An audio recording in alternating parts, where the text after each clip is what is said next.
So who we missing? Missing Morgan. Bill Ardinger's probably not going to be able to make it. Let's see, how are we doing with David Ryan? Any news from David Ryan, Bruce? Haven't heard anything, no. Okay, we've got John, got Iris, Barbara, Chris. Susan can't make it. Val's here. Mary's here.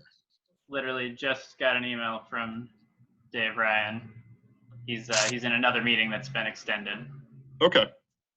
All right. He can join us when he frees up. But otherwise, I think we've got everybody that's going to be able to make this. So we're missing Bill. We're missing John. We're missing Susan. So John hopefully be able to join us, and then David when he frees up. I've texted John. Okay, great. Thank you, Jay. Dave? Yeah? I'm going to have to jump off around 3 o'clock for a work meeting. Okay. Okay, fair enough. We're going to, that's about the point in the agenda where we're going to, wrap up on the, we'll have wrapped up on the contract and just moving to work group reports.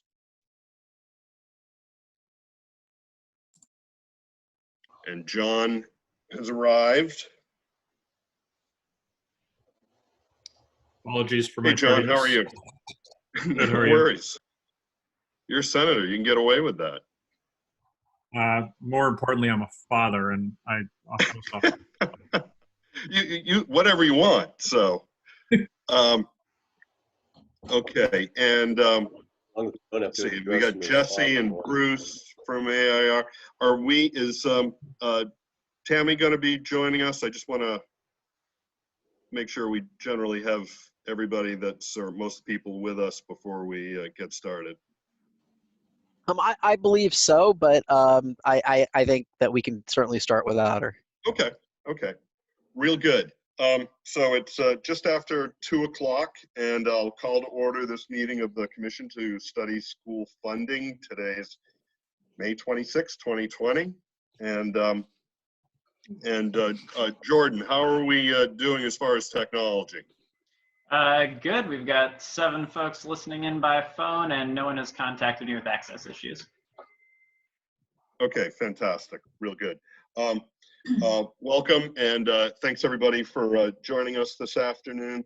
I'm going to sort of do a little bit more of a prescriptive meeting start so that the AAR team understands and recognizes I guess the provisions that we play under in these days of remote meetings. But a few notes before we get started. This Zoom meeting is being audio-video recorded, and that recording will be posted on the Commission website following the meeting. And before we begin, we'll take a roll call. This is pursuant to the governor's emergency order on remote meetings. And so I'll be reading off the list of names of the commission members. And if there's anybody else present in the room that the commission members, and please indicate that. So I'll start. Dave Luno reporting from home in Hopkinton with Ozzy, the long-haired dachshund, here with me. And next is Mel Myler. Hi, this is Mel Myler. I'm by myself in my office in Port Clyde, Maine. Terrific. Thanks, Mel. Dick Ames. Yes, this is Dick Ames. I'm in my home in Jaffrey, alone. Thank you. Rick Ladd. Hi, this is Rick Ladd. I'm here alone in my house at Haverhill. Terrific. Jay Kahn. At home in Keene, and nobody else present. Okay. John Morgan. John Morgan is present. I'm in my home in Brentwood, and no one in the room at the moment. Terrific. Thanks, John. Bill Ardinger is absent, may be able to join us in progress. Jane Bergeron. Jane Bergeron here in Litchfield, home alone with the black dog, Otis. All right. And Corrine Cascadden. Hi, Corrine Cascadden. I'm in my home office by myself in Berlin, New Hampshire. Thanks, Corrine. Let's see, David Ryan has not joined us. Let's see, John Beardmore. This is John Beardmore. I am home alone in Hopkinton, New Hampshire. Great, thank you, John. Iris Estabrook. Hi, I'm here at my place in Portsmouth. Husband in the other room, preparing to leave. Okay, thanks, Iris. Barbara Tremblay. Barbara Tremblay at home in Keene. My husband's in the other room. Okie doke. Chris Dwyer. Chris Dwyer in Portsmouth, home by myself. Thanks, Chris. Let's see, Susan Huard's in a meeting with the community college system president, so she's not going to be able to join us this afternoon. Val Zanchuk.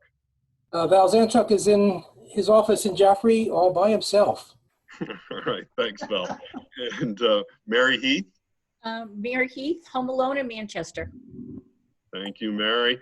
And then I'd also, so that's the members of the commission, and also I'll call out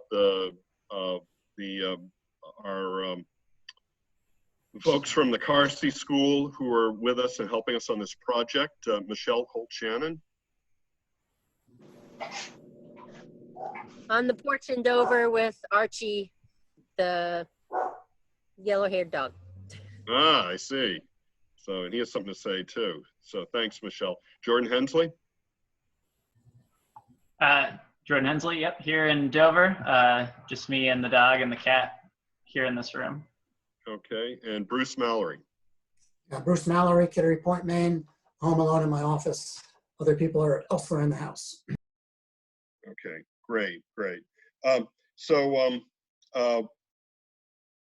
So now that we're officially in a meeting and we've taken the roll call, just a few brief announcements. The first one is that everybody knows I like public comment during meeting, but hopefully very, very soon we'll get it figured out where we'll be able to take live public comment during the meetings. But right now, we're not going to have a period of public comment at the end of the meeting, but anybody, please email your comments to schoolfunding.commission@unh.edu.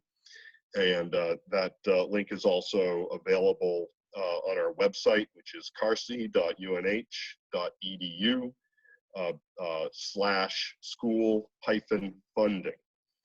And let's see, Bruce, do you want to sort of take us through the group agreement so that everybody again knows what sort of things we operate under? Bruce, you're muted.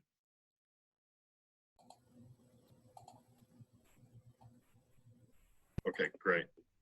So these are the group agreements we agreed to when we began. As we engage in our deliberations, we're going to be open-minded, listen first to what other folks have to say. It's okay, in fact, probably necessary to disagree sometimes, but we don't personalize it. We focus on the idea, not the person. If you disagree, consider asking a question rather than arguing to prove your point. Accept working through conflict to its resolution as a catalyst for learning. It's okay to put issues like race and class on the table.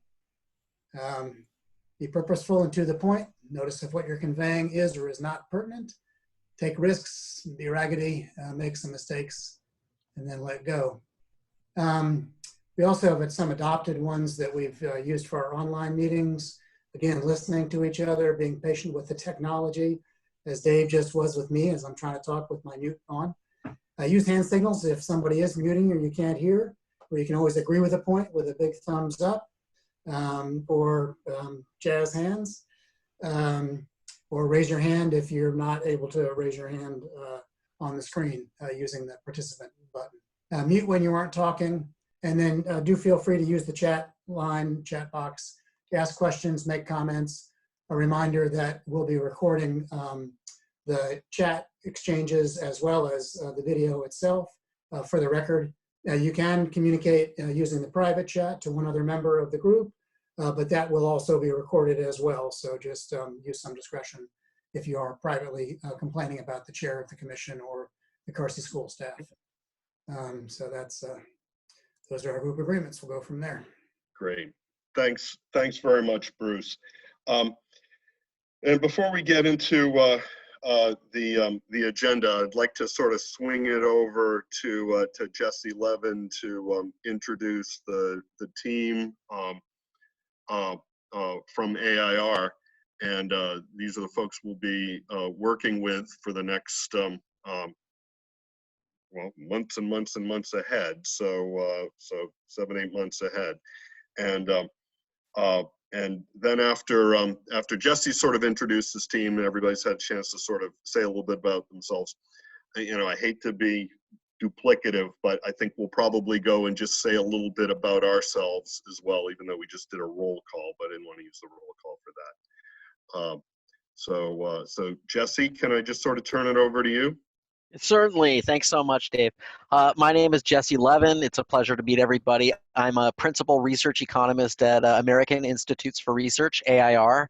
I've been working at AIR for about 18 years now and focus on issues of education finance and specialization in educational adequacy and equity.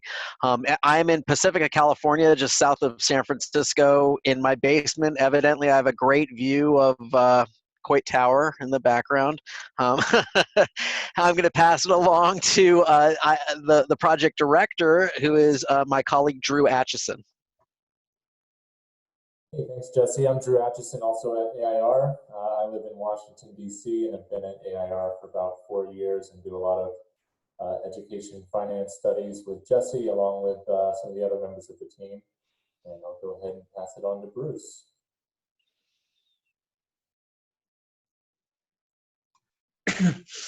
I'm Bruce Baker. I'm a professor at Rutgers University in New Brunswick, New Jersey. Coming in from my office here at home in Gladstone, New Jersey, kind of rural New Jersey. I've been a professor at Rutgers for about 10 years. Prior to that, I was at the University of Kansas for 11, doing mostly work on state school finance policy, teacher labor markets, and things like that. I've done a lot of work with Jesse and Drew, and recent work with Tammy. Over the years. And just a side note, I'm a former New Hampshire public school teacher I was teaching in Merrimack in the early 90s, living in Nashua and Merrimack part of that time. I also coached the high school tennis team at Manchester Memorial for a year. So. Great, thanks, Bruce. Greetings, everyone. My name is Tammy Colby. I'm also a member of the AIR team. I'm a faculty member at University of Vermont, where most of my research and teaching is around state policy, in particular the costs of education, particularly for students with disabilities. Prior to becoming a faculty member, I actually worked for 4 different governors as a state budget officer, and did work with committees as well. So I have a bit of a different background and not always just been a professor, but also have had some boots on the ground experience working in state government, mostly on the executive side, but also in the legislature. And I also worked for a different consulting company for a while as a program evaluator, again, around issues primarily of cost and effectiveness of education policies and practices. Great. Thank you very much, Tammy. Bruce, do you think it makes sense right now for each of us to spend 15 seconds just sort of introducing who we are and what our connection is to this work? 15 seconds, and if you go over, Jordan's going to hit the mute button. There you go. All right. So I'll start. Dave Luno. I'm vice chair of the House Education Committee, chair of this commission, 12 years on the Hopkins School Board, chaired that for a while. And my background is in technology and engineering, and started a high-tech company or a tech company a bunch of years ago. So can I pass it off to, and I forgot to introduce Jen, so can I pass it off to you, Jen? Sure. I'm Jen Four. I am a committee researcher for the House, and I work with the House Ed. among others. Thanks, Jen. Mel? Mel Myler, Chair of the House Education Committee, sponsor of House Bill 551, which created the commission, retired Executive Director of NEA New Hampshire. Great. Dick Ames? Dick Ames, and I'm a member of the House. I'm a Vice Chair of the House Ways and Means Committee. I worked as an attorney mostly in the public sector in Massachusetts during my professional working years, and I guess I'm from Jaffrey. And the other thing is that I last year filed was prime sponsor of a bill that sought to bring in new funding through a capital gains tax, and sought as well to extend with amendments, with changes, basically the formula that was put forward in 2008 by the commission at that time. Great. Thanks, Dick. Rick?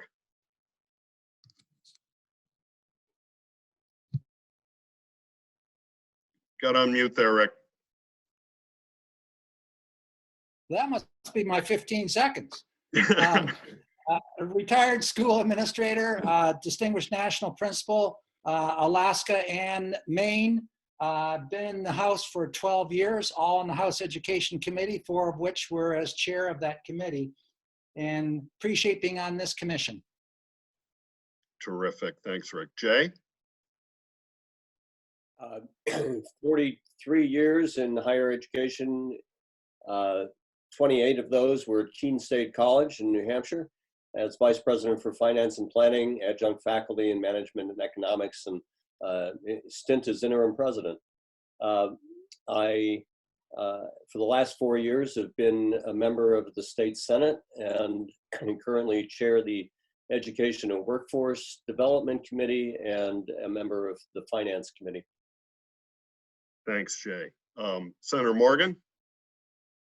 John Morgan. I am finishing up my first term in the state Senate, represent 9 towns in the southeast corner. I live in Brentwood. I grew up in Manchester, and I currently work for a cybersecurity company, background in DoD as well, and have an MBA. I also serve on House Election Law, Senate Election Law and Municipal Affairs, Education with Senator Khan, and am the Vice Chair of Commerce. Great, thanks, John. Jane Bergeron? Great, thank you. Jane Bergeron. I am a lifelong resident of New Hampshire and I was educated in New Hampshire for all of my career. My background is special education. Started out as a special educator, went into leadership as an assistant principal, and then eventually a special ed administrator. Also had the opportunity to do consulting work overseas for the American School of Kuwait. I'm currently the executive director of the New Hampshire Association of Special Education Administrators. Great, thanks, Jane. Corinne Cascadden? Hi, Corinne Cascadden from Berlin, New Hampshire. Last June, I ended a 41-year career in the Berlin public school system. I was a teacher, a school principal, and finished the last 10 years as a superintendent, and became very active in legislative action last year when school funding really was critical for the livelihood of the city and the school district funding. I have served as the executive board for New Hampshire School Administrators Association and testified multiple times with our city mayor and school board chairs. So school funding was definitely a strong passion. I currently serve as the interim superintendent in Littleton, New Hampshire, and that's one of the 10 North Country districts. Great. Soon to retire again. Thanks, Corinne. John Beardmore. Good afternoon. Name's John Beardmore. I currently work as a credit analyst at Fidelity Investments, covering state and local governments. In my previous career, I worked for 15 years for the state of New Hampshire in various fiscal positions, including as a legislative budget staffer on the last iteration of a project of this kind. Great, thanks, John. Iris Estabrook.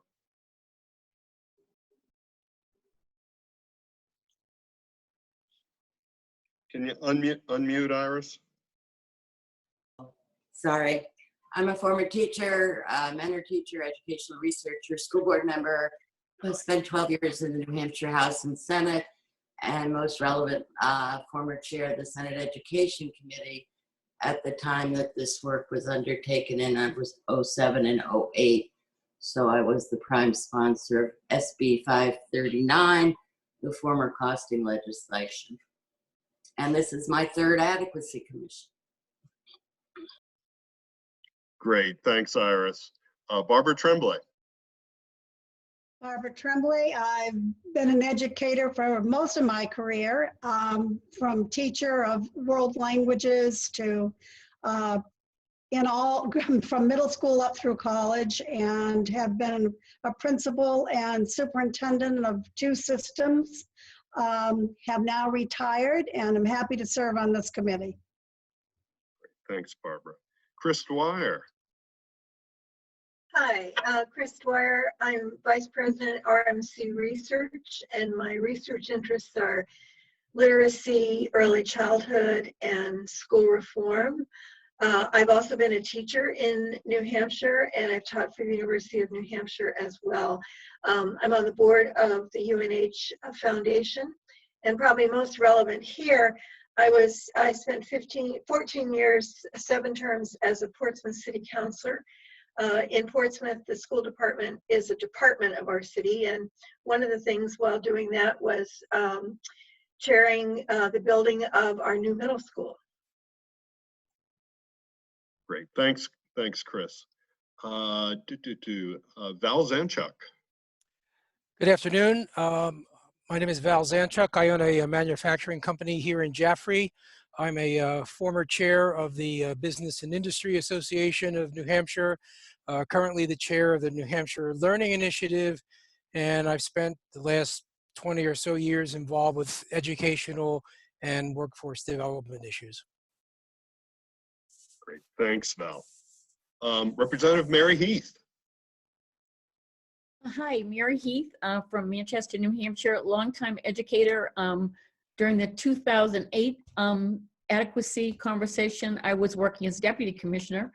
I now serve as vice chair of Division 2 of Finance, and that's really part of my role here. So it's nice to meet you all. Thank you. Great, thanks, Mary.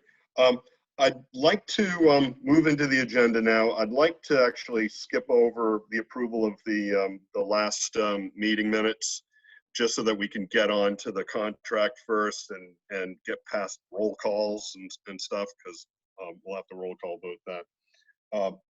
So I'd like to I guess turn it over to Bruce to walk us through the contract, the statement of work that was worked on, that we iterated on last week, and frankly late on Friday and into the weekend, and where we are with that, and then maybe jump to some provisions, terms and conditions in the contract, and address questions that that people have. Thanks, Dave. And well, let me just kind of walk us through this a little bit. You all received this over the weekend, and so I realize that you may not have had a lot of time to study it. It's what you have in front of you is a template that's typically used by AIR. We had a good conversation with the AIR team earlier today about a few technical matters to adjust in this template before it gets finalized, and we won't probably spend too much time on those technical matters except to answer your questions. So the most important piece of this, of course, is the scope of work, and as Dave says, that really results from the conversations we've had within our respective work groups. So the tasks that we've identified in our work groups are greater or lesser degrees reflected in the scope of work as well. just a reminder that the commission is independent. And so this is a contract between an independent commission and our contractor, American Institutes for Research. This will be administered by the Carsey School as a part of our contract with the commission. And so we'll be overseeing sort of the logistical aspects of this and payment schedule and those kinds of matters as well, obviously on behalf of the commission itself. The contract period actually will begin somewhat retroactively. We began our conversations with AAR on May 12th, and we want to recognize them and compensate AAR for the time it's already begun to put into this work. They've been shown a lot of willingness to, in its current period, of course, to work at risk pending the execution of the contract. More importantly, they've shown a lot of interest in just hitting the ground running and beginning to pick up on some of the tasks that were identified earlier on. I'm going to skip over some of the template language now fairly briefly. Whoops, I'm not going to skip over that quickly. And go down to the scope of work. Maybe as I do that, I'll pause. If any members of the commission have questions about any of the other language in here in terms of the provisions and clauses in the contract, why don't you pose those now, and I'll try to respond to those briefly. So Bruce, why don't we scroll up a little bit, and just because the statement of work's at the end, but let's try to get the mechanical things, out of the way. Way while we're going through. All financial invoicing is going to go through Carsey School. This is per the service agreement we have with Carsey. Is that correct? That's correct, Bruce? Yes, yeah. Yep. Let's see. And other terms in this agreement, reimbursement of expenses, you'll see when we get down to section 4. Or actually, we just did section 4, sorry. Section 4, which is above this. Right. Yep. Refers to is it Appendix B? Bruce? Maybe a little above that. Yeah, at the basically this is well, yeah, and we'll get to that, but it basically talks about the terms of this agreement. It's laid out in Appendix B. I think we've got basically a fixed price capped agreement for completing all of the work that's listed in the statement of work. It's a not to exceed, and then there's an additional provision which is time and materials based. Should the commission want to ask AIR for some additional services following the final report. And that's all laid out in Appendix B, but in the contract it's referred to in section 4. So I just want to go through this just just so that everybody can sort of see this.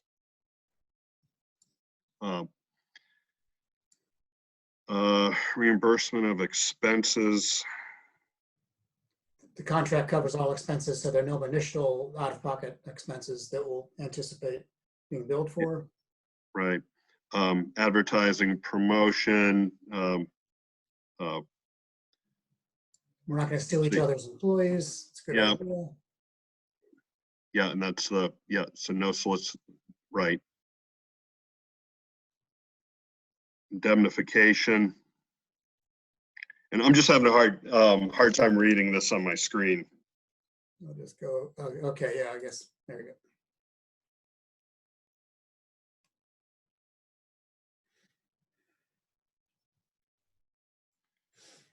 This is pretty standard. So acts of omission, right?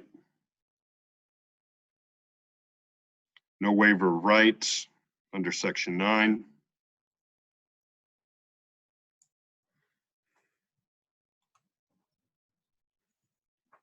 Declaration by Connor complies with all federal state laws. How notices shall be given to each party. Number 12 was one of the sections that we talked about quite a bit this morning. So this is intellectual property rights and the rights to the work product. And this was sort of more boilerplate framework language that AIR uses in different contracts. I think they've agreed with us that it makes sense for us to co-own the work product and obviously be able to put things like financial models and simulators on the website so that not only we can try it, but anybody can sort of run through it and we can use it. So they've agreed to find some more relevant language that goes to that. Is that about right, Bruce and Jesse? Yeah, the language that we used this morning was joint ownership or shared ownership of all products created in the course of this contract work. And as you say, Jesse will have Sarah, who's the contract administrator there, provide us a revised language for clause 12 here. Yeah. Jesse, any comments? And we've already reached out to Sarah. Sarah Strom is our contracts administrator, so we've already reached out to her today. She's working on that right now. Okay, great. Thank you, Jesse. Right to publicize. We both have to sort of clear things for news releases before they go out. Let's see. Protection of confidential information.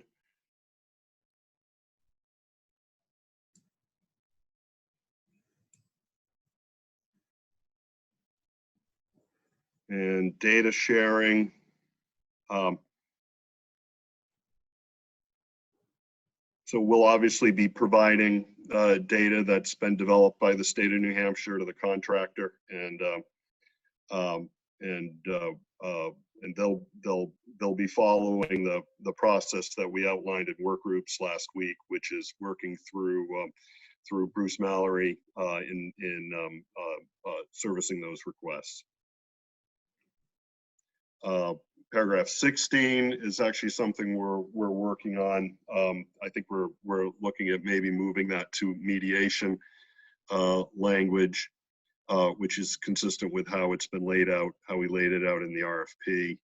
So looking at that, the agreement is. Jesse's already asked Sarah also to provide alternative language there for mediation rather than arbitration.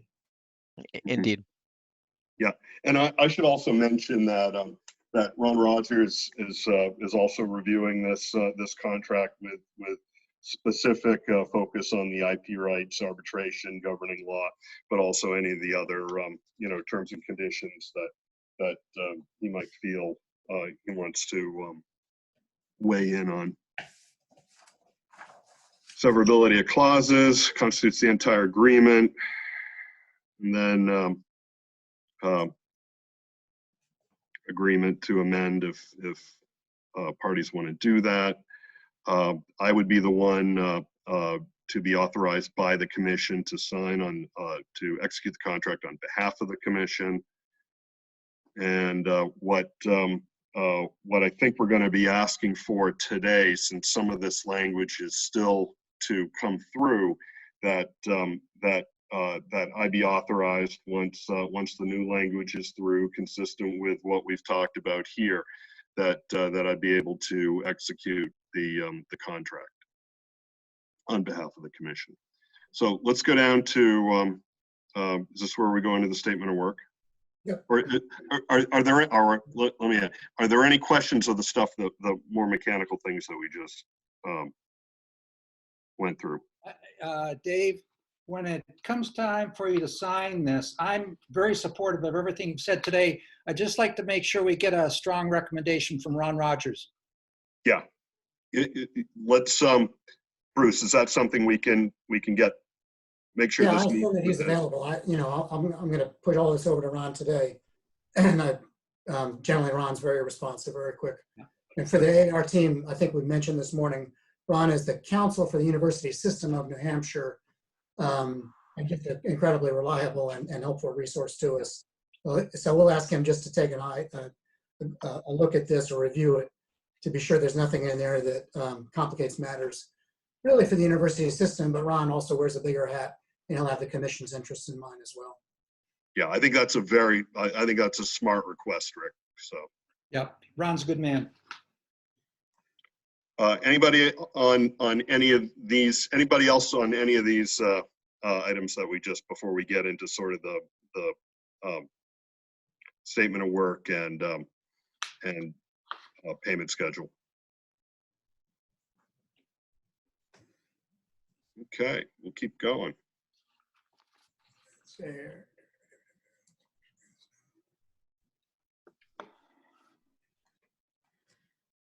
So again, this was the product of a lot of conversation within the commission, within the work groups, and really also by the review panel as well, as we spoke with the parties that bid, and specifically with AIR more recently, trying to refine this language so that it meets our needs and also reflects the skills and expertise that AIR brings to this as well. You'll see a timeline attached to each of these deliverables. I'm not sure why deliverable 2 has 2, it's just a formatting thing, we'll fix that. But obviously we're in a stage right now already in conversations with AIR about identifying the appropriate data and the sources of that data so they can begin to develop their briefs and their comparative analyses as well. Dave's been in touch with Caitlin Davis at the DOE. Dave and I will be talking tomorrow with Caitlin specifically about the data that's already been identified by AAR that it needs to get started. And we will be connecting Caitlin with Jesse and his team as well to be sure that there's a smooth connection there so that the data needs for our contractor are met in a timely manner. And you can see it here again that work really has begun, and Jesse can comment on that if you'd like to, with the hope that the identification and just initial harvesting of data will be done over the next 3 weeks or so. Bruce, do you want me to comment a little bit? If you'd like to, briefly. Well, we had a good discussion today. I think a week ago, yesterday, we had submitted our formal RF, as we say, an RFD, a request for data and documentation. So we're working through Bruce. Bruce is going to be speaking with Caitlin and sharing the RFD, and then it's always we feel it's always best practice to then sit down with those people who are actually pulling the data to make sure everything is clear in terms of what we need and what's available. It just makes the process more efficient rather than doing a lot of back and forth without any talking. So we always feel like having a sit down talk with the people pulling the data is best. So I think that's going to be the next step after Bruce and Dave talk with Caitlin tomorrow. We've also offered to Jesse and his team to connect them with the Reaching Higher folks because of the data that they've acquired. Much of it, of course, is also from the DOE. They've also incorporated other data from ACS and other sources. But we feel that there's probably a pretty potential resource for useful data that's either available or already been analyzed with Reaching Higher.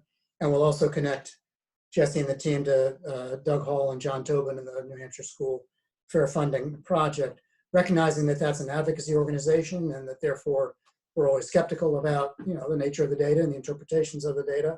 But we also recognize that somebody like Doug Hall as well as John have been at this for a long time and they have some useful particular data sets and spreadsheets they've already organized that AIR might find useful going down. And Jeff McLynch too from School Funding Fairness Project, but also from his time at New Hampshire Fiscal Policy Institute. Any questions on data collection or identification? Great. And we know that they'll also be approaching through us, they'll be approaching DRA as well for the property wealth and tax data that's there. So deliverable 2, identifying these appropriate methods for how it is we evaluate educational opportunities and outcomes. Of course, this is a primary area of expertise for Bruce Baker and Tammy and their colleagues. We went back and forth a little bit about how best to word this. The highlighted section you'll see there simply represents a last tweaking that took place over the weekend in order to be sure that we, the Commission, receive information from the so-called peer states or comparable states that have similar characteristics on a variety of dimensions, whether it's demographic or economic or policy or size. You can see Kansas and Vermont are mentioned there specifically because of recent work that AAR has done. We've also asked, and AAR has agreed, even though you don't see it here in writing, but we have an understanding that they'll pull comparable data from the other New England states, minus Connecticut, which they convinced us was enough of an outlier in terms of how it does educational funding and adequacy. But we'll be getting the information from Maine, Vermont, Massachusetts, Rhode Island as well. Again, plus other selected states around the country. This will be, I think, really informative to the Commission to see how other states have, with some similar characteristics, have taken on this challenge. And again, I think AAR has a good understanding that we're interested here in a rational way to cost adequacy as we define it in New Hampshire, or will be defining it in New Hampshire. And within that, then understanding how we measure disparities around both educational opportunities and outcomes. And so this is really a substantive deliverable here. And of course, everything that's done after this depends on successful completion of this deliverable to our satisfaction, tapping AAR's resources. Let's see here. And at the end of this deliverable, you can see that there'll be multiple briefs to provide background on subsequent methods that will be used to analyze disparities. Those briefs will be especially helpful to us as we begin to work interface with the public in terms of public engagement activities, so that both stakeholders and the general public can see in a very transparent way how it is we have arrived at our analysis of opportunities and outcomes. And again, you can see the timeline attached here at the bottom. The scan of school finance systems will be done during the month of June. And then other briefs around cost estimation and so on, applying cost function models, analysis of funding evaluations, policy development in specific states will be done over the next few weeks. I'll ask Jesse first if you want to elaborate or comment on any of this, and then we'll see if there are questions. No, I mean, I think the only thing that I wanted to kind of add is we went back and forth a little bit on peer states, and that was meant to be general because there are several different items we will be looking at over the course of this project. So we kind of talked about the different constructs and, that we're looking at and how you can choose different peer states with respect to those. So one of them is certainly going to be in terms of states that are regionally similar, the New England states, but then also we can talk about demographically similar states, and we can further talk about those states that have had similar similar experiences with respect to their litigation and what's come out of the litigation, and sort of the judicial responses to claims that adequacy is not yet being met. So that we purposefully made that general in terms of saying peer states, but we talked through it today a little bit more about the specifics of what we mean by peer states. So I hope that's helpful. Yep, thank you. Any questions from commissioners? Chris has her hand raised. Thank you, Chris.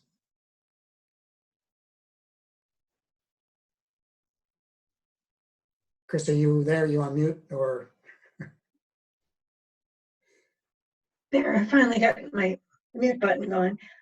Would you just say what in the almost in the second to the last paragraph, formulating a functional definition for use in quantitative modeling. Would you just tell us what that means compared to a formal definition of educational adequacy? Certainly. We're going to be suggesting using a cost function analysis, and to determine the cost of providing an adequate education.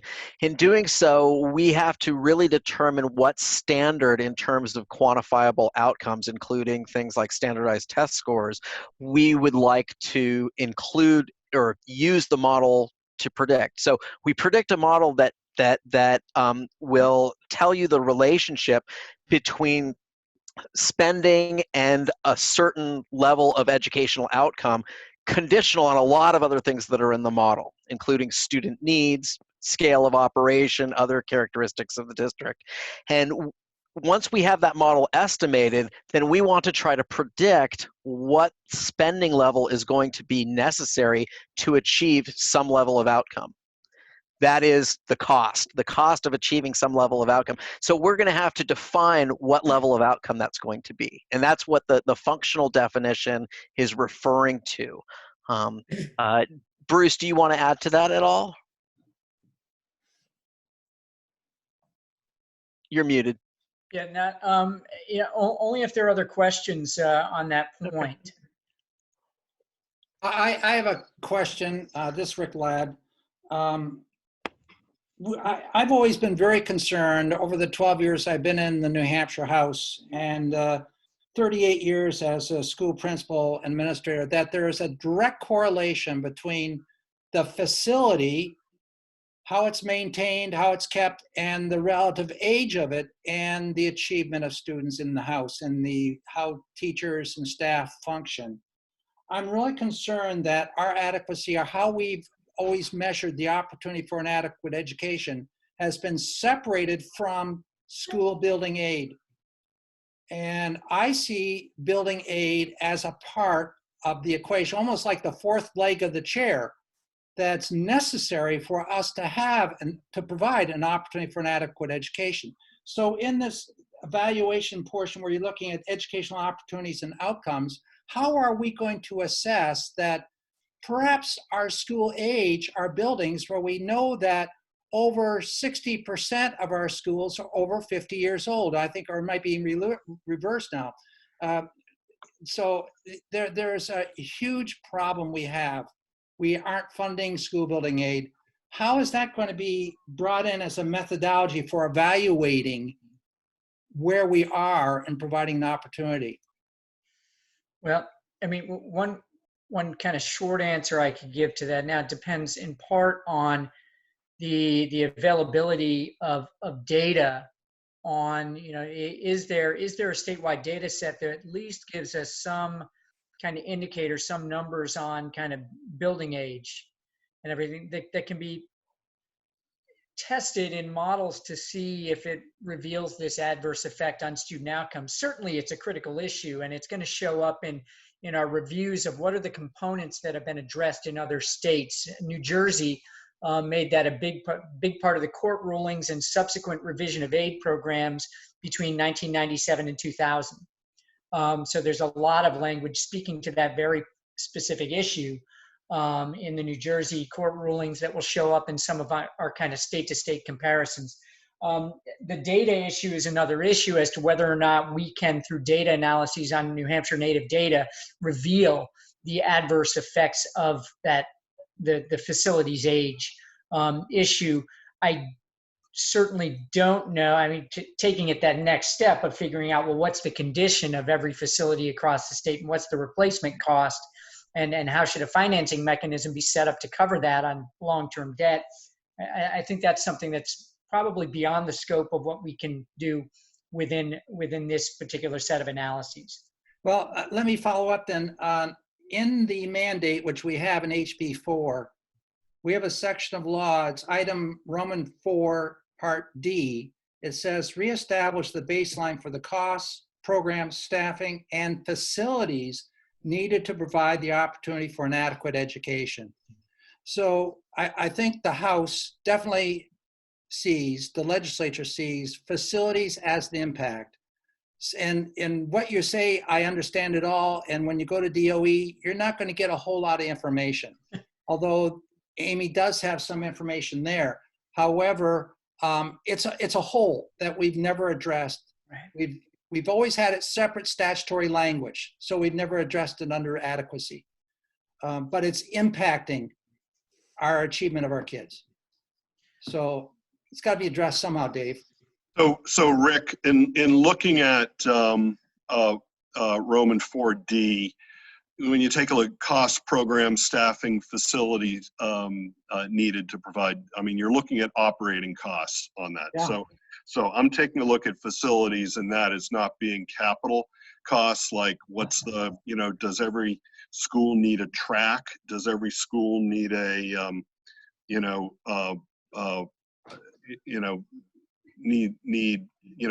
whatever. But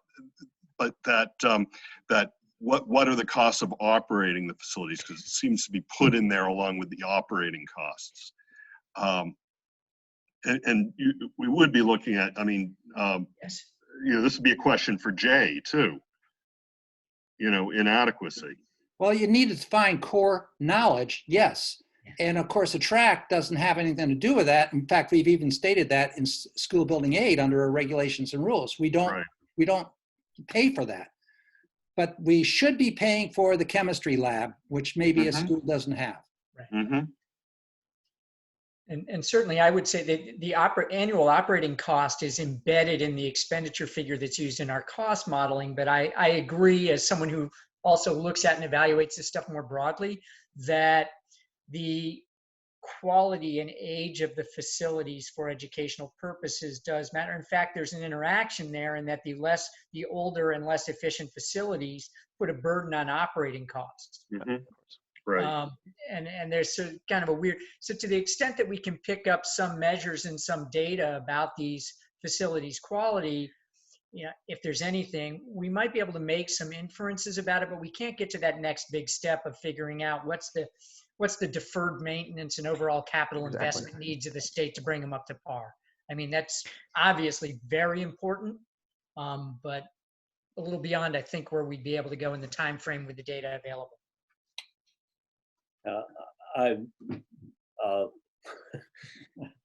Dave, I add here that the language that's above that asks for some assistance in how other states are addressing within their adequacy formulas, funding formulas, things that are in that formula and things that are funded outside of that.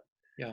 I think that's where AIR is going to be helpful to let us know if we've been on target in the past, if we need to be adjusting what our ideas about what's in adequacy aid, or begin to document those things that are clearly school-funded activities that are not covered in this study.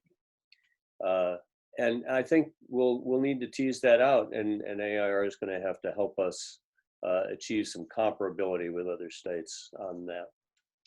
That sound fair to the AIR folks that are agreed upon scope?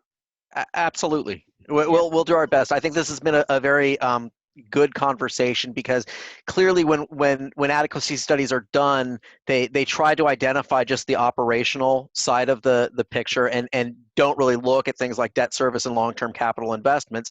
But certainly there's going to be variation across your state in terms of the condition of the facilities themselves, and that's where it gets into this gray area where it goes into operational.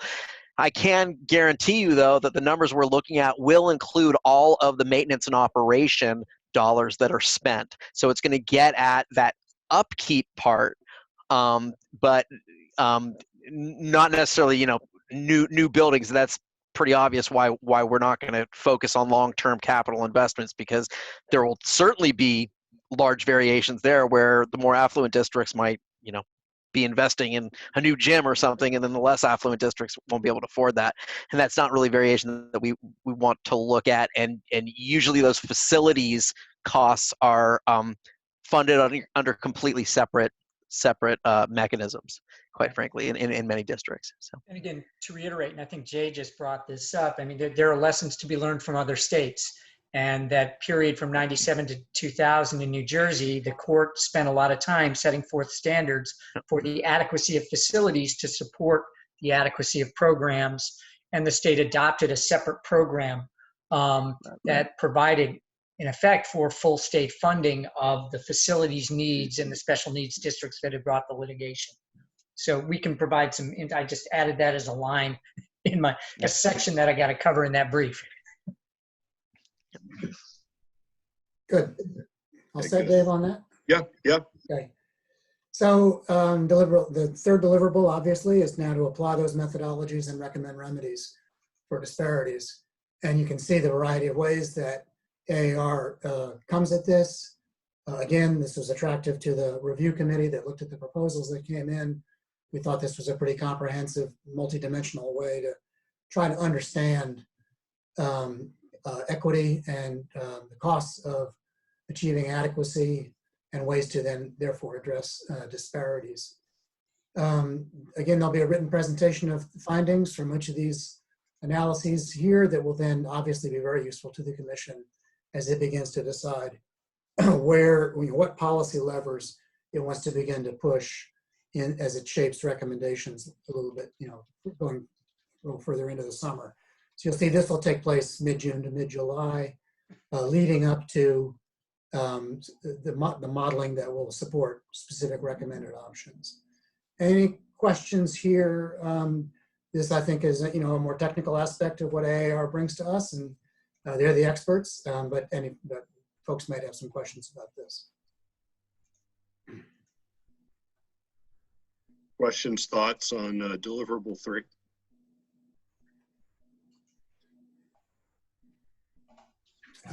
Hearing none, we'll just continue on then. And then in the latter part of July,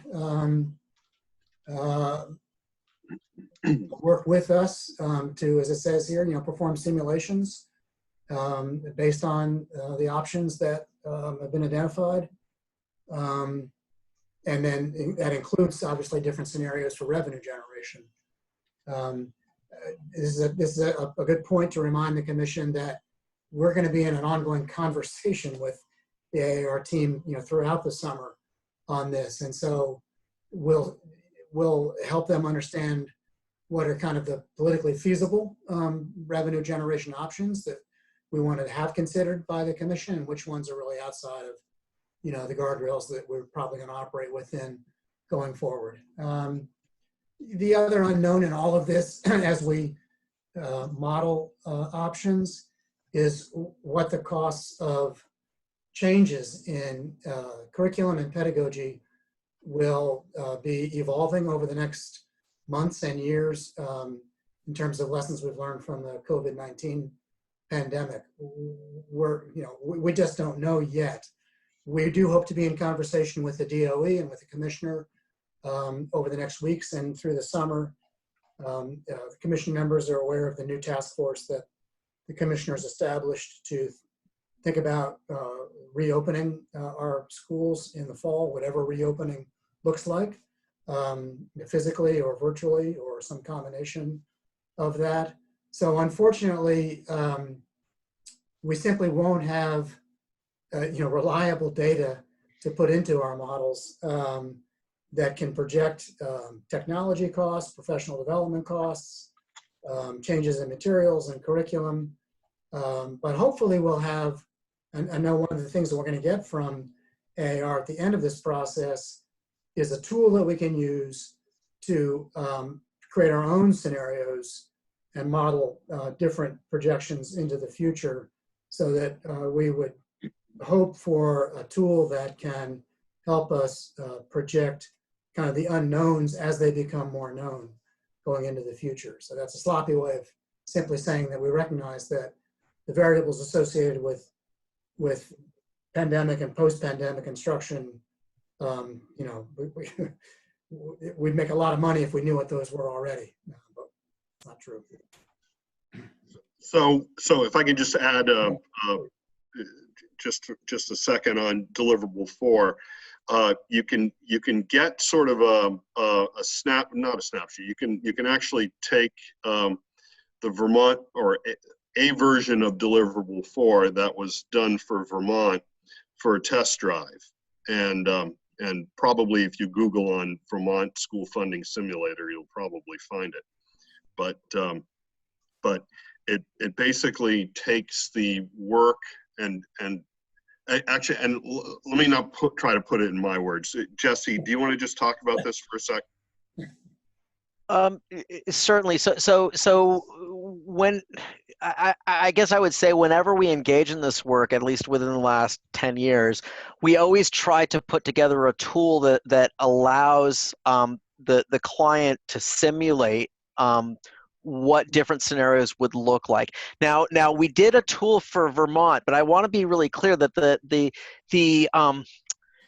purpose underlying the Vermont work was less adequacy and more about equity. Right. Okay. So they really wanted to know, how can we more equitably distribute funding in order to provide a more equal opportunity for different types of students learning in different environments to achieve at the same level. They were not trying to bite off this adequacy question as well, which is how much money do we have to put in? Now, in terms of the research, you have to answer both of these questions at the same time. Anyway, you need to know how much is adequate to understand what the equitable distribution of funding is. I think here the purpose is much more adequacy focused. So how large is the pie as well, or how large must the pie be, as well as how do you divide it in order to provide an equal opportunity for all sorts of different types of students to achieve at the same level. So yes, we want to provide a simulator tool for all of you, where you can change different parameters and come up with different solutions, so to speak. Of course, it will be pre-populated with all of the data we've used to run our models, and then also it will be dialed in, if you will, at our recommendations, right? However, that being said, while Vermont was a very different purpose, it'll give you a feel for what this type of tool looks like, and you could play around with it as well, just to give it a test drive, as you said, kick the tires. I don't know, Dave. Yeah. Something like that. But I wonder if anybody else on my team wants to add in on this. I mean, Tammy, actually, I'm gonna call you out for a second. Could you offer your insight as to how the policymakers in Vermont have used this thus far? Sure. The simulation tool was and actually still is. I had somebody contact me today about it. Has been used extensively in the legislature and the governor's office and at the agency level to really understand and model different potential policy options that are being considered. The goal was very similar to New Hampshire, was to have legislation this session, and we were on track to have that until COVID came up. So, the actually implementing or coming up with a new some revised statute has not happened this session, but now they're looking toward over the summer. It also was a great tool for communicating with the public. It was something that lawmakers shared widely. It was referenced in newspaper articles around the state for the general public to come and understand. And what we found through that process is it really helped the public come to appreciate how the formula worked and could really understand sort of when you make changes, what are the implications, not just for my own sort of backyard, but also what does that look like statewide? Is that helpful? Great. Thank you, Tammy. Any other questions on that, the deliverable 4 or the simulator? Keep going. Chris has her hand up. Oh, didn't see. Sorry, Chris. Is this option also flexible enough to include what might be considered categorical funding as well as what might be in the formula, or is that something that would be determined prior to getting to that point? If I could just quickly answer that one. In our Vermont simulation, I think we have a couple of different options that relate to how, in what way is special education included or not. So we can have options for special education, transportation, if it's embedded or if it's separate. Some of those things are kind of natural options that we typically consider. And also, if I may add, Bruce, we had options in there for small schools and sparsity, right? So currently Vermont operates a categorical grant program based on school size. And so part of what our findings suggested is that folding that into the weighting would make sense, and basically taking away the categorical program. But the simulation and model allowed policymakers and practitioners and the general public to see sort of what that would look like as a side-by-side comparison. Great, thanks, Bruce. Thanks, Tammy. And so we finally, a process of drafting. Dick? Sorry, Dave. Yeah. Yeah. Thanks. So I just want to be clear on this. If I'm a legislator, and at the end of this process, will I be able to take from the work product that we're talking about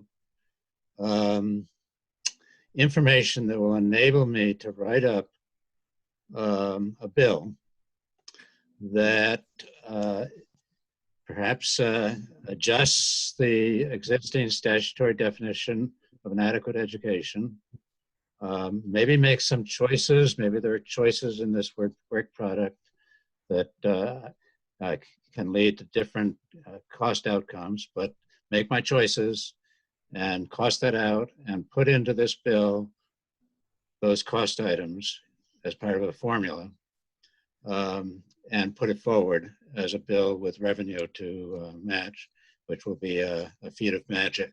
But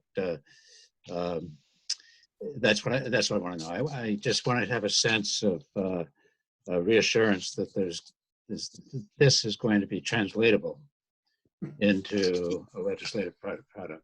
Yes. I can say that that's exactly what Vermont did. We had a number of different options in the report, and legislators both in the House and the Senate chose their options, and they took the language and the estimates directly out of our report and put them into their proposed bills.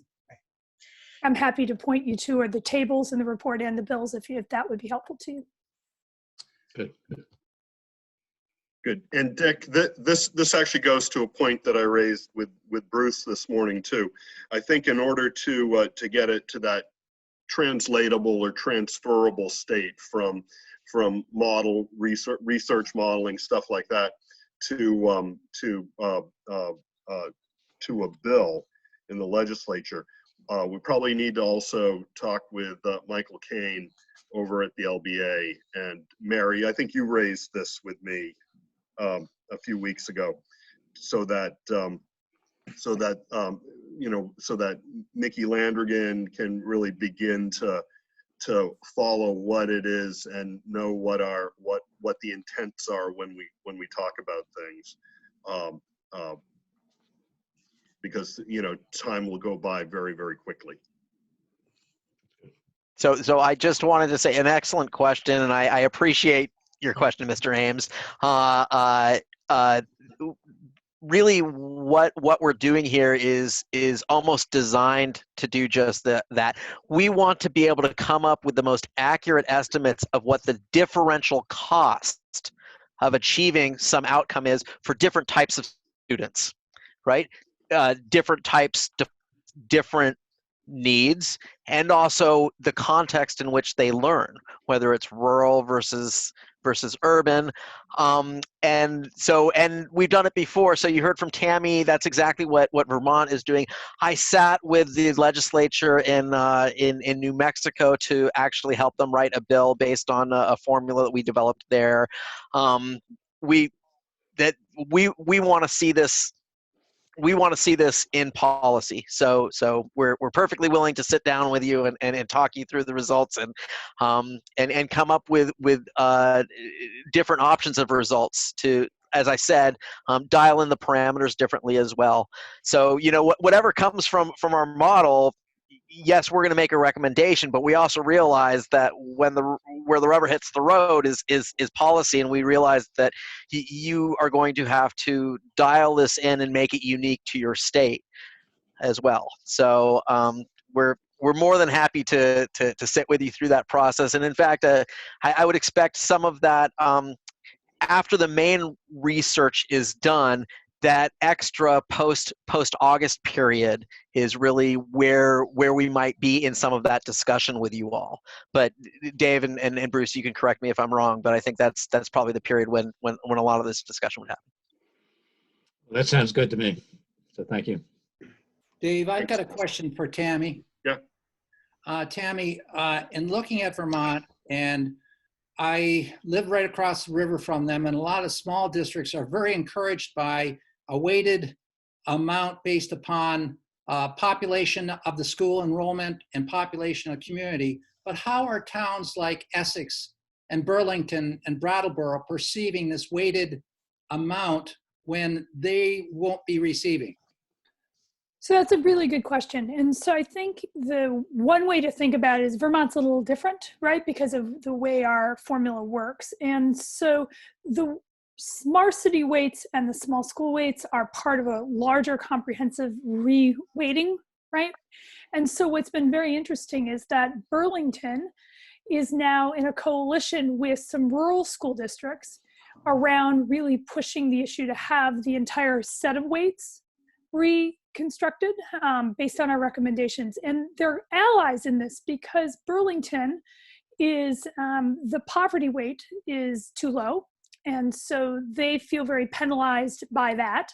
But they also recognize at the same time that the rural and sparsely populated geographic areas and small schools are also having challenges.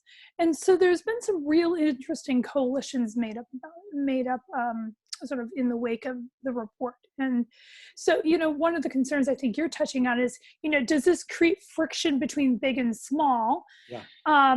We haven't seen that so much. I think that the friction that we're seeing, if any, is between more wealthy school districts and less wealthy school districts around the state. And that's regardless of size. And high spending districts that may have their tax rates go up because of this are feeling as if they would like to preserve the existing level of spending that they have for what would be a lower tax rate than what they would pay under a revised weighting scheme. And it's kind of a backdoor answer, you know, and we were just getting to the point in the legislature where the bills were coming out and there was going to be more active debate. And so something may have developed around there, but we haven't really seen this big versus small conflict go on as of yet. Is that helpful? Thank you. Having worked in Kansas for a number of years on these issues, often one of the things that clears that up as much as anything is understanding that even though there can be these sizable weights on very small and remote, sparsely populated districts, the sum of the money that's going into that program is not that great, nor would and wouldn't spread very far, for example, across Manchester and Nashua. So that kind of relieves some of that tension. It's also, Tammy makes a great point about it being in the balance of this overall system. Great.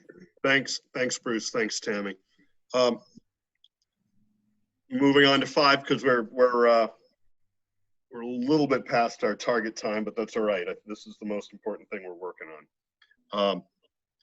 Deliverable 5, Bruce.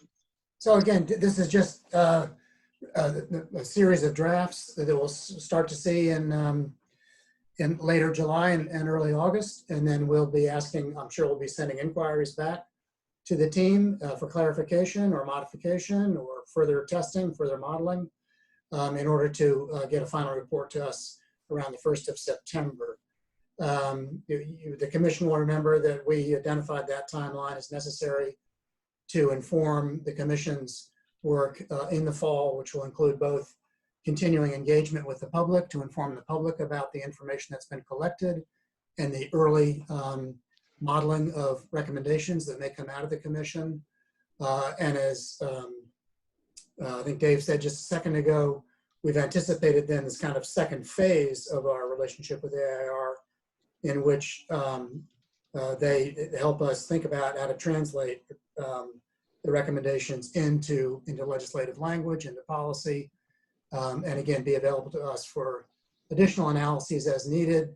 AIR submitted to us a separate budget, a not to exceed budget that's still within the total 159 that was in their overall proposal submitted previously. So I think this is, there's a little bit of TBD in that September to December time period, but we know that we'll be needing access to the principals in the team during that time to help us refine our recommendations, and as we said a second ago, begin to develop these into actually policy language. So I think something that's also important in here is this is a deliverable that can be actually between deliverables 4 and deliverables 5. You have something that translates into policy language, and that could be policy language that, I mean, we'll be going into next year, which will be the first year of a biennium. It's a budget year in New Hampshire, so the budget starts out with the governor's proposal, and then it goes to the House, and then it goes to the Senate.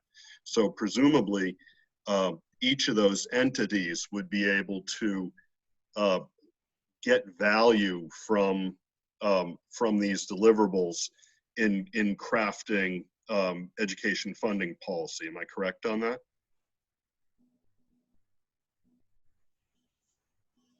I'm seeing heads nod, but yeah. But is that right, Bruce? I mean, and Rick. I'm concerned that the Senate can probably help us out because they have a later filing date. Well, it would go into the budget work. Yeah. So not trying to just hold anybody, put anybody to a disadvantage, but I hope the the executive branch sees something in value in this, as well as the House, budget writers in finance, and then in Senate. The only concern I have in this whole thing, Dave, and I think we all share the same concern, is that we really put a time crunch due to COVID and our situation here throughout the country on AIR. I'm looking at deliverables 2, 3, 4, all done during the summer months. And that's a lot of hard work in such a short time. And I'd rather see them stretch that out a dite or a bit, taking some of my main jingo, and so that we can file this stuff when we know that we've got this stuff as best we can get. And if they need more time, I'm all for giving them a little bit of time on this. This is a short time, June and July. Wow. Well, these guys know what they're doing. I hope so. I know AIR does. They did it in Vermont. They can do it here. All right. So let's keep moving, because we've got a few more things we've got to cover, if that's all right with everybody. So anyway, then this summarizes the schedule that we just went through. No new information down here. Pricing and payment schedule. This was all part of the proposal, initial proposal, now incorporated into the contract. We're going to make one small tweak in the language in the contract. That it's a contingency clause that the payment, the August 15th payment for the final report, it will be contingent upon the commission finding that report acceptable and met the stated expectations as outlined above. It's just So I think this is the first time, Bruce, other than the drafts that were emailed out late last week and over the weekend, that the commission members not on the RFP proposal review team have seen the breakdown this way. I think we sort of spoke to it in general terms, but you can see and if you sort of scroll to capture a little bit, so for the 5 deliverables, there's basically fixed costs associated with those. I think there's some I don't remember if there was travel in there. Obviously, there's not really going to be a whole lot of travel going on, but certainly attending meetings and things like that.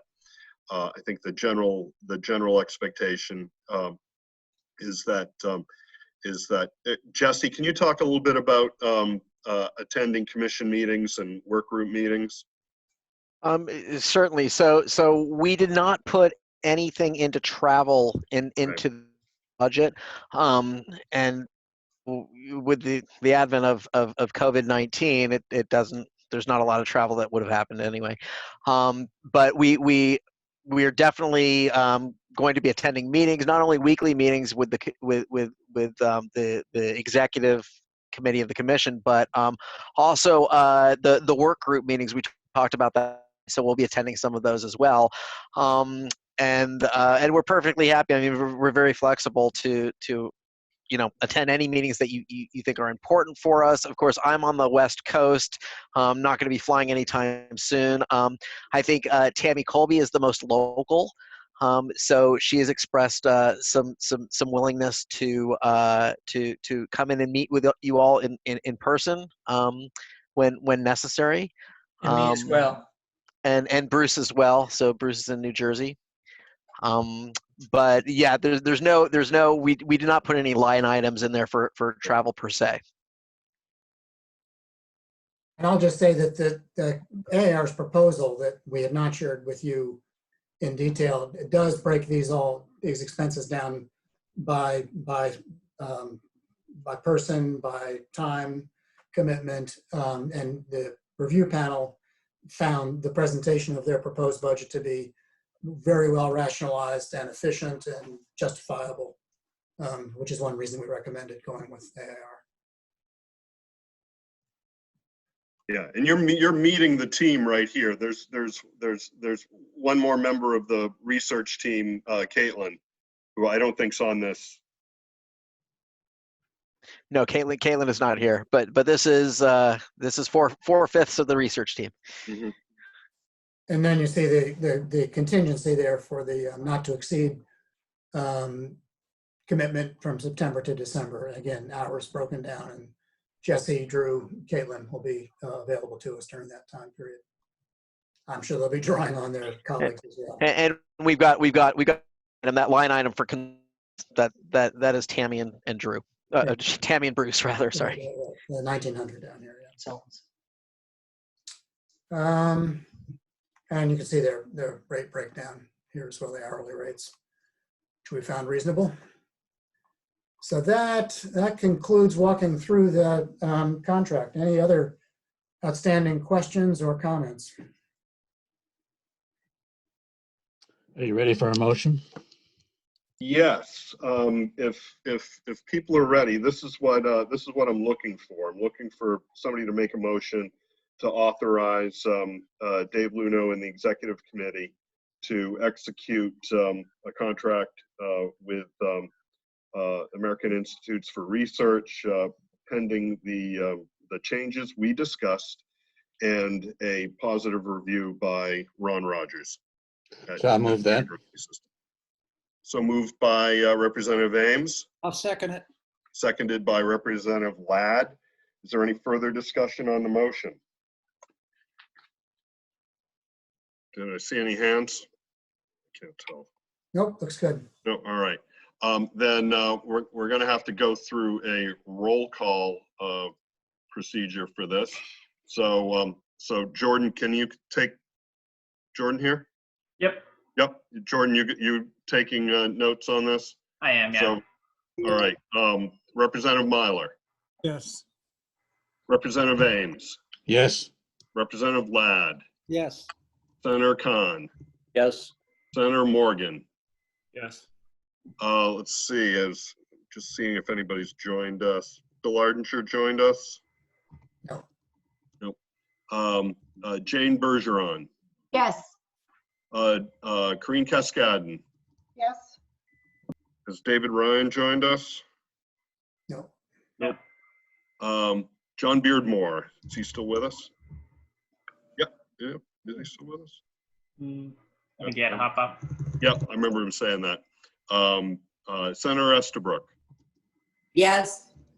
Barbara Tremblay, Yes. Chris Dwyer. Yes. I don't know if Susan Huard's No. joined us. Nope. Val Zanchuk, Yes. Representative Heath, Yes. and Dave Luna votes yes. So great. We'll proceed on the basis we discussed. And anybody else have anything to add while we're here on the contract agenda item? If not, we've got about 34 minutes left of this meeting. I would certainly, if any members of the AR team, welcome to hang with us here. I want to thank you all very much for your participation during this afternoon's meeting and for all the work you've been doing on this.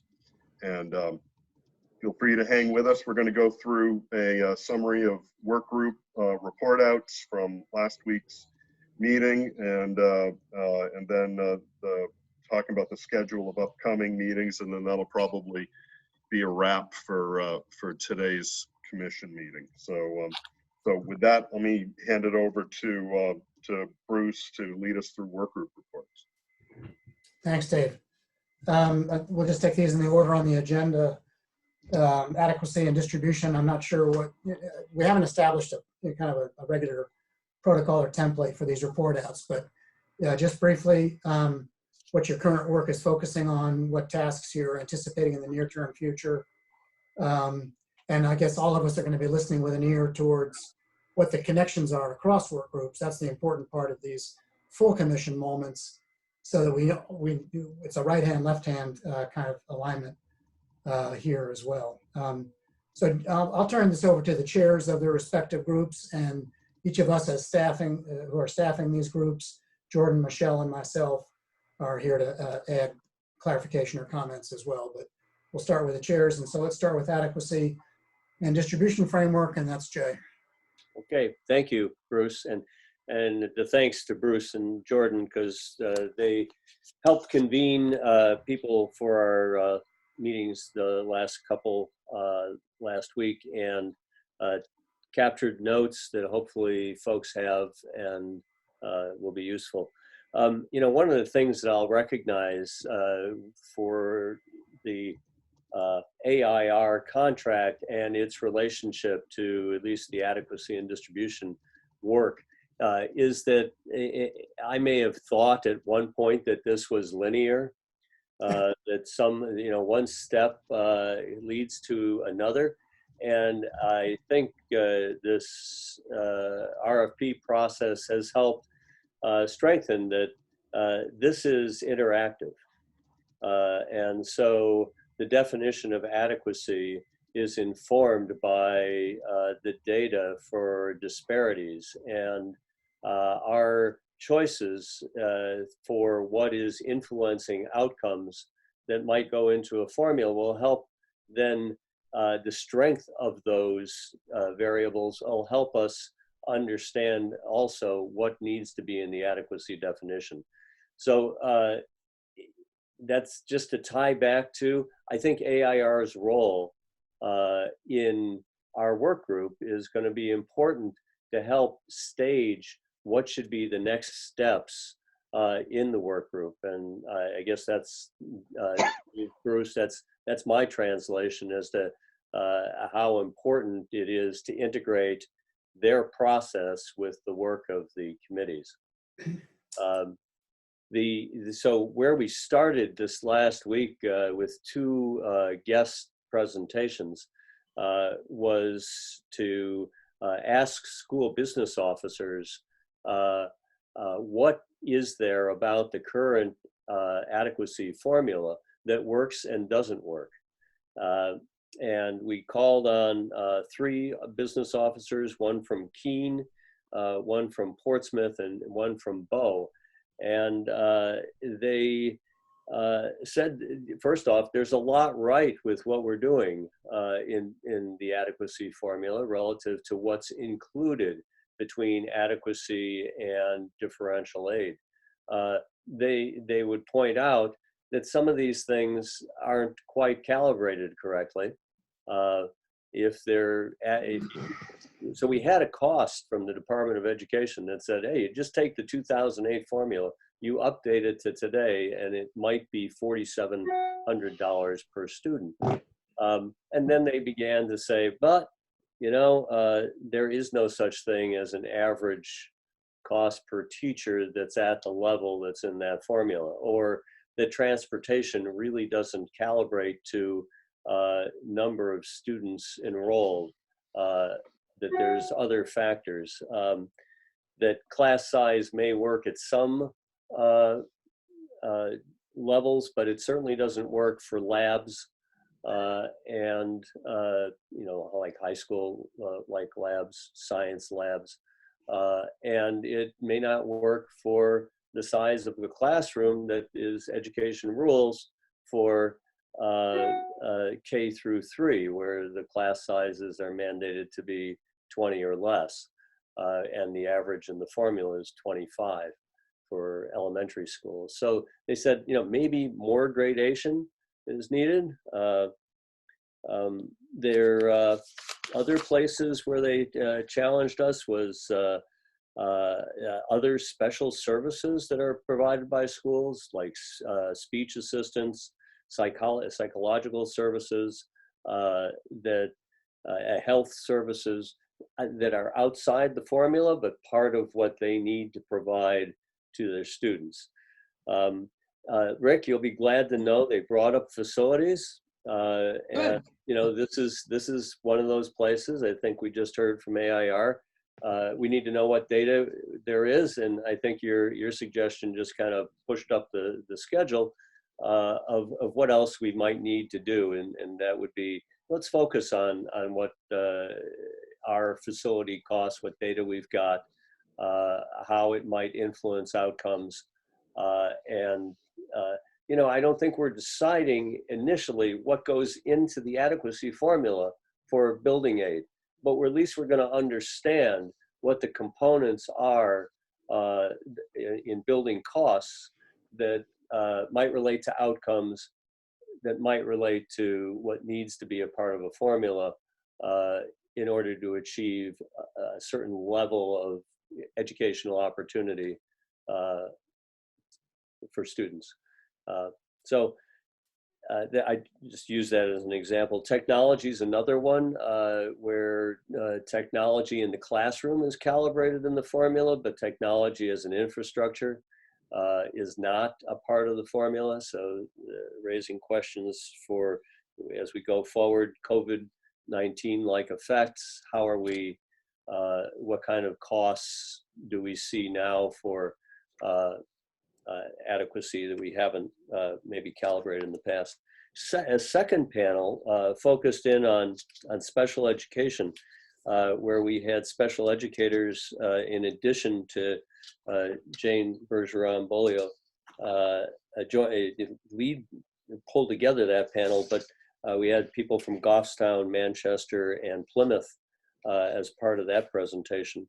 And one of the concerns that were in both groups had to do with charter schools and how special education costs that might be a part of this charter school population really shift back to school district costs. And how does that, is there a factoring in for it in adequacy?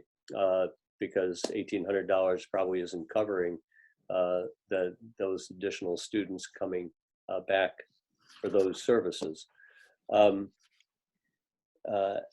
We talked about the need for understanding preschool, because that's a part of special education costs that schools have, and the necessity to have a 50-50 classroom where students who are not special education eligible are integrated into that classroom with those who are, and what kind of costs then school districts are incurring related to that. Again, how that fits into an adequacy definition and a cost of an adequate education, we're going to need to have some AIR consultation for inclusion or separate consideration. And we also talked about the correlation between poverty and special education. And again, there's an outcome and equalization of opportunity kind of discussion that needs to be had. We scraped the top layer of this, but did not get down too deep.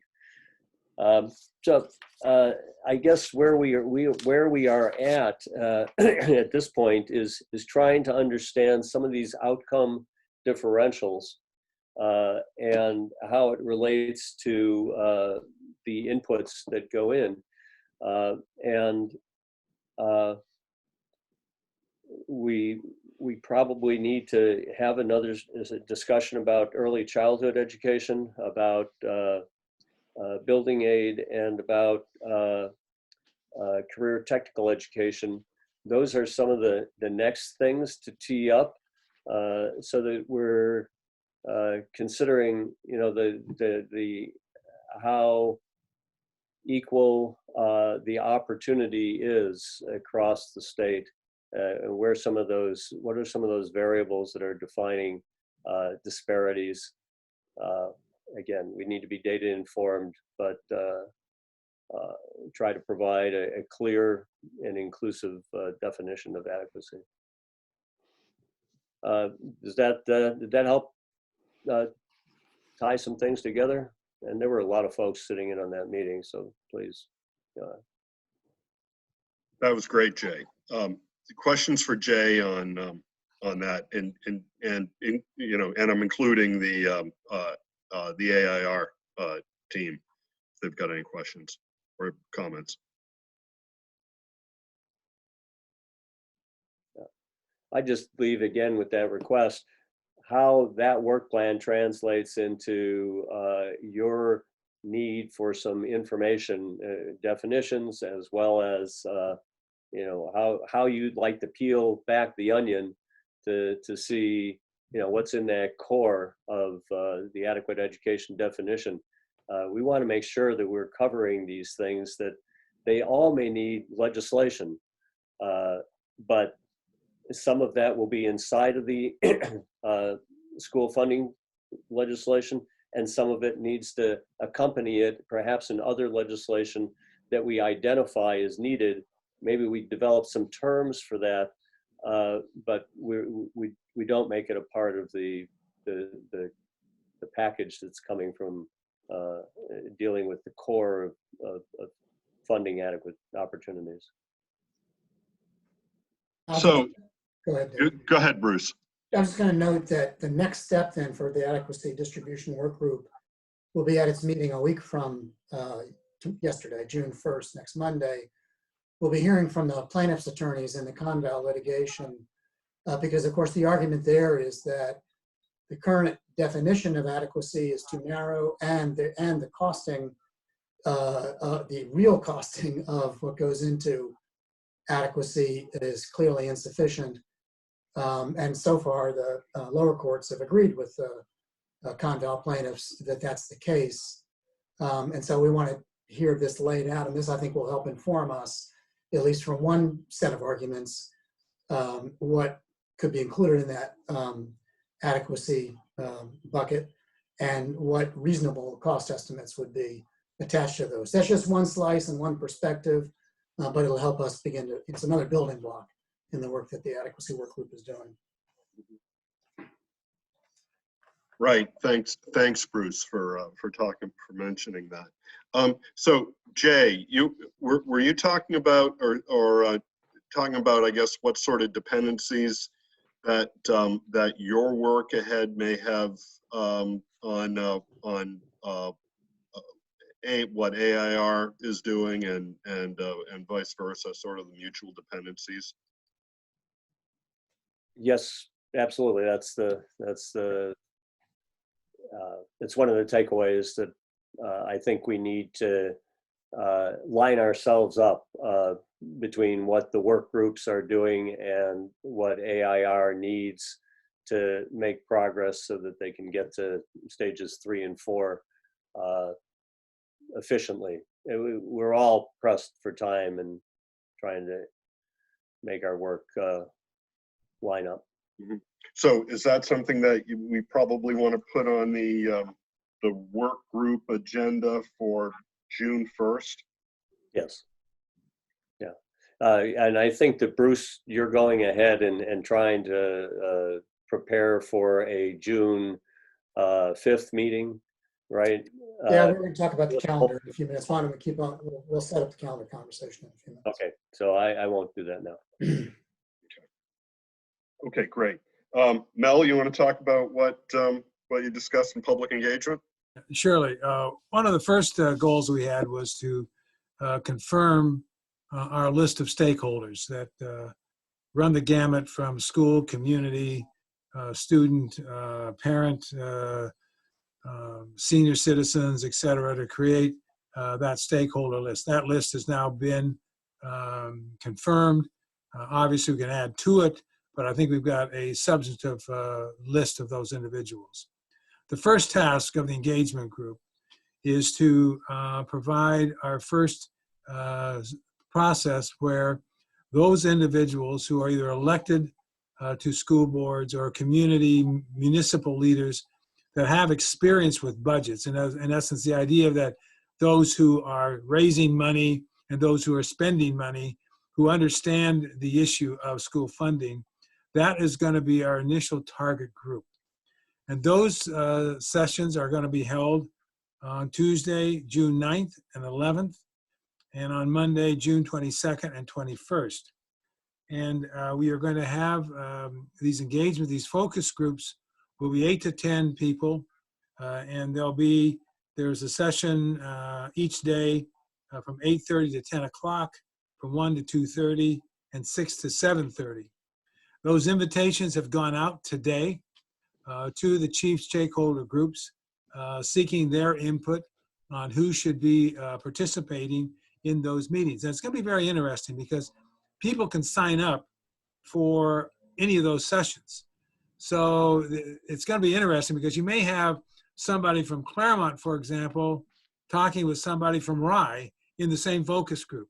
And to get the cross conversation going about school funding from those who have multiple types of experiences with school expenditures, et cetera, should be a very rich kind of conversation to have.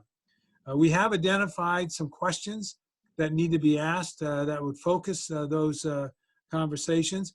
We're still open for other questions. If from your own work groups, if you have particular questions that you might want to have these folks engage in, please forward those to Michelle, and we're going to we'll add those to the group. These discussions are going to be led by New Hampshire Listens, and their facilitators, those trained facilitators that do this on a regular basis, dealing with community conversations. They will be facilitating these Zoom meetings that will take place. By the end of these 12 sessions, we hope that we will have touched anywhere from 100 to 120 people to gather input that can then be fed back to the other work groups based upon what we have found. So that's our immediate goal right now between now and the end of June. Then we've got other activities that will take place in the fall day, but I'm going to hold on that in lieu of time here to see if there are questions on this initial foray as we get into this engagement of those who have been involved in school budgets, who know what's going on, that can give us some solid kinds of concerns they have about the current funding system. I don't know, Michelle, any additions to that? Michelle has done yeoman's work here. She's the one who's coordinating, getting people to these meetings, etc. That was a great summary. We'll have tons of focus groups in June, so looking forward to starting to see people register for those. So questions for Mel or Michelle? Bruce? Barbara, did I see your hand up earlier? I do. Barbara Tremblay. Corrine? Okay. Yeah, I just had a quick question. We're looking at the schedule. We had a full commission meeting at the same time as one of the focus groups. Right? Or it interferes with it? I mean, it overlaps? I don't think so. I have staff who might facilitate that one that aren't Jordan or Bruce or me. So we just wanted to keep the times consistent across the days. So there is one, but for the most part, that shouldn't impact anyone on the commission. I think I reported at one of our other meetings that New Hampshire Listens has 160 facilitators out there across the state that basically does these kinds of things on a regular basis. So we wouldn't be going to these focus group sessions? I would not anticipate that anyone on the commission would attend the focus groups because the information that we're trying to get from those groups is coming to you. Okay, all right. I was thinking we would be present. Yeah, that'd be a lot of time. But yeah, it's, we plan to, there'll be transcribed notes and also kind of a summary of themes across all of them that we'll be sharing with the commission. So Michelle, is that to say that it would be better not to have commission members at the focus groups? I mean, you certainly can join to listen. We want to make sure the people who are not already represented on the commission are the ones who get to take up the space and are the ones who are talking. So a commissioner would just be listening, and we plan to get that information to you in some form anyway. It's kind of the same with some of the other things, like the surveys that go out.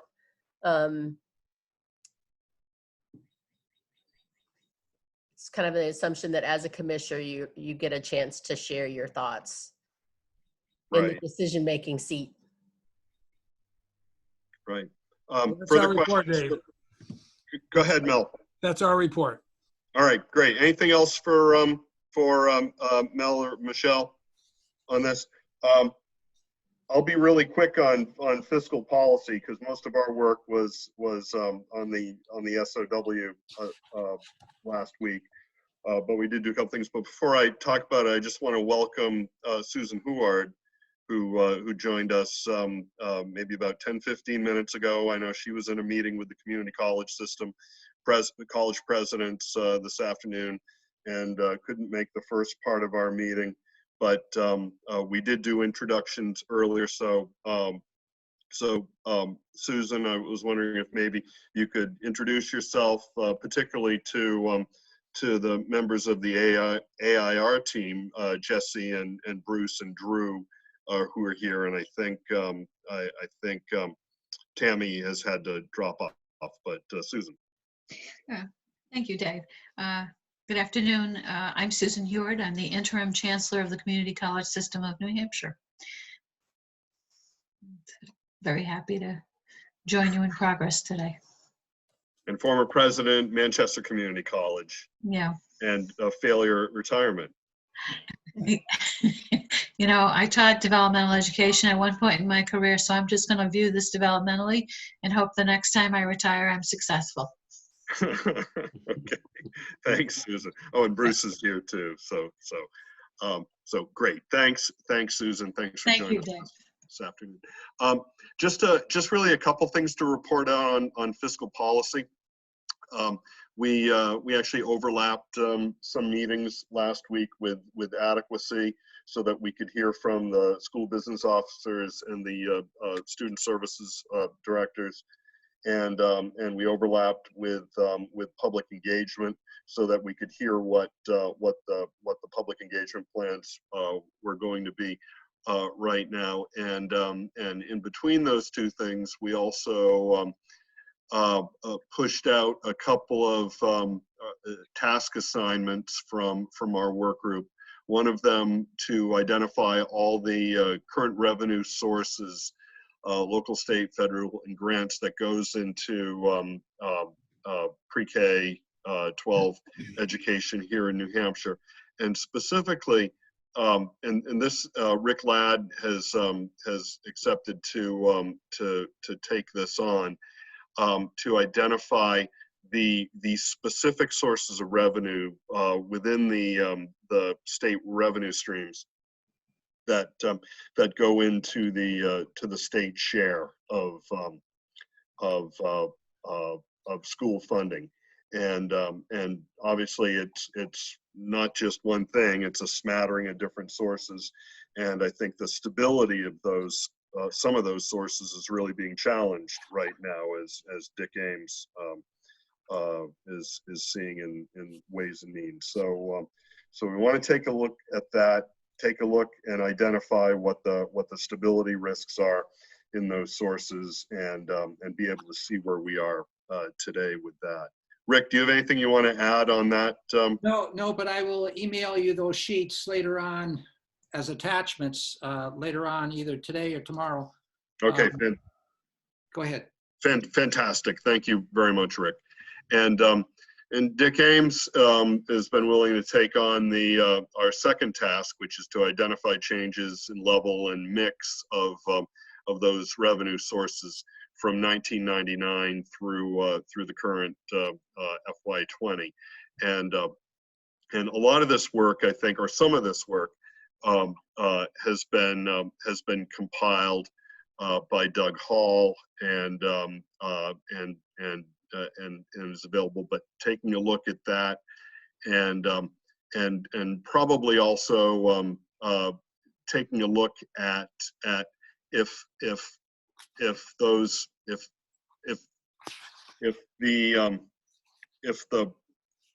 the mix of percentages had stayed the same as they were in 2008, what would it look like today?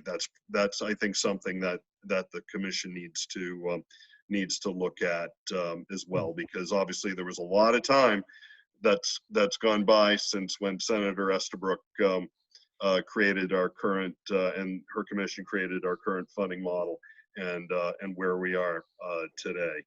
And you know, one of the things that I think you know we've learned in all of this is that funding models sometimes don't age well without maintenance along the way, and you know, this one unfortunately didn't receive a lot of maintenance, and we're hoping hoping to be able to address that with a new proposal that can be maintained over time. So anyway, that's all I have to report out on fiscal policy, and I'm happy to take any questions. Jordan, anything to add on that? No, that's all great. I'll just also note that last Monday, as part of the joint meeting, we talked about reaching higher, and that presentation is available on the website if anybody wants to go back and take a look at that. Right. Thanks for raising that. Let me just add, if I may, Dave. There is an obvious intersection with what I'm trying to put together and what Rick is ahead of me on for the current mix, if you will. And so, Rick, if you could copy me with what you're sending, I would appreciate that. And I have been in touch with a number of others who've assembled data, and we'll try to put it into a manageable form. There's a lot of years and a lot of change that we're going to be looking at. Well, one of the issues that we're looking at is that the federal dollars we receive, the Elementary Secondary Education Act, keeps changing. And as it changes, certain accounts are obliterated and other accounts, new ones, are created from the money that comes from the account that was obliterated. That's happened with many of our instructional accounts that we have within the schools.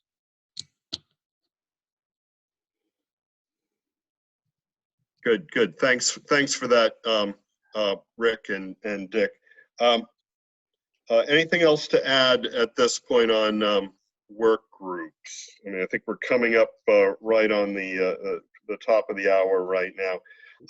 I'd be happy to push the approval of minutes to the next commission meeting, if that's okay, so we don't have to go through another roll call, unless anybody's really feeling otherwise.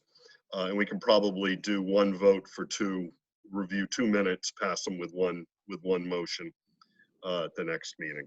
So we'll roll that over. Bruce, in the remaining 3 minutes, what do we got coming up? Let's see here. I'm going to put this up on the screen, and I'll send out a more detailed heads up. I know some of you would really like to know what the schedule is at least over the next few weeks. So we've referenced next Monday, June 1st, work group meetings in the adequacy and fiscal policy will overlap again.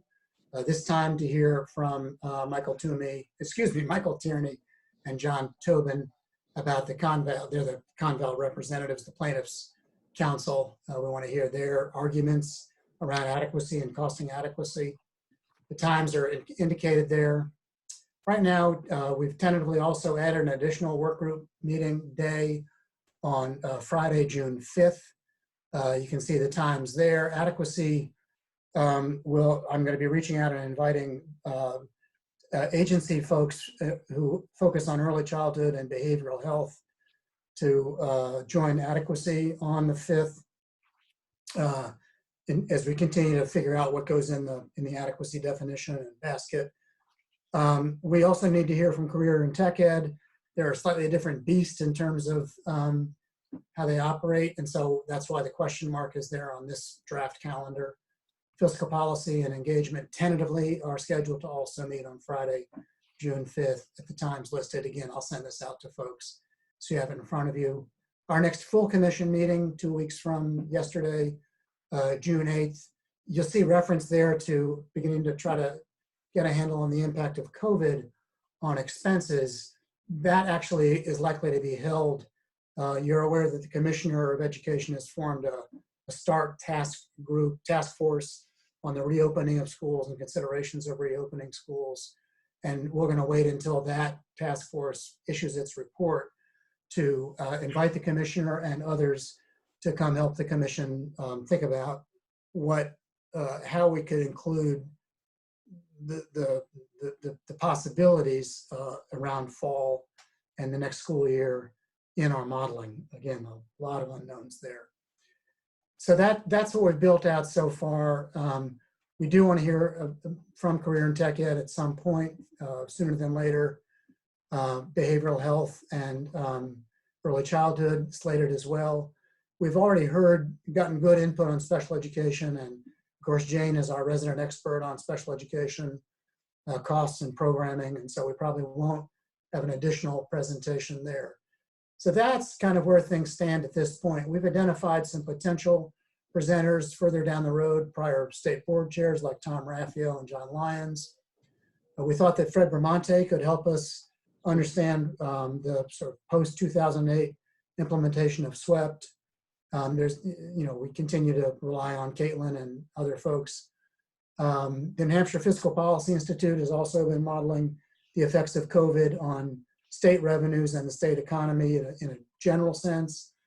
Again, as we get through the summer, we'll probably have better figures to work with there as well. And so I'll send this out, and your suggestions directed to me or Dave or to Mel and Jay about who else you'd like to hear from. we're always trying to balance getting this kind of input and information, and also having time for the commission itself to engage in deliberations as we begin to get more information in front of us. So that's where things stand there. Right. Thanks, Bruce. On that schedule for June 1st, and this is particularly for Dick Ames, because I know you've got Ways and Means from 10 to when? 1, 2? It's unclear, Dave. It may run over. That's a big day for us. That we're estimating revenues for fiscal year Right. 20 and fiscal year 21. So those estimates will be done by the end of that day. Right. So and it's something obviously I cannot not be at. Right.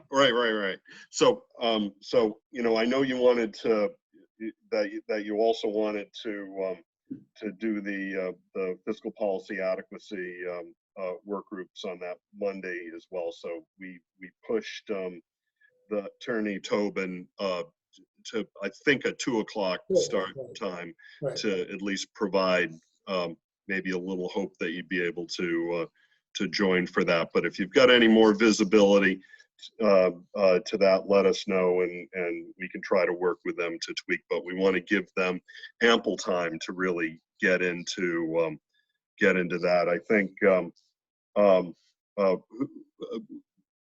was it well, we got an email saying that they could talk for 15 minutes or 15 hours essentially on Yeah, right. So we gave it an hour. So, okay, this is like the end of one of my classes I teach at the university. At some point, the students just kind of pack up their bags and walk out the door. Right. All right. So, hey, Dave. Yeah, Rick. Have we got any definition of what a Class A, B, C property is yet? We're working on that, and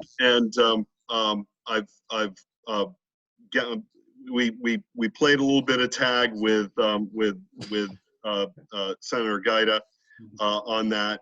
We thought we'd try to schedule him for a fiscal policy work group, but on further thought, I think it would be good to have him if he could join us for 15-20 minutes on a full commission meeting.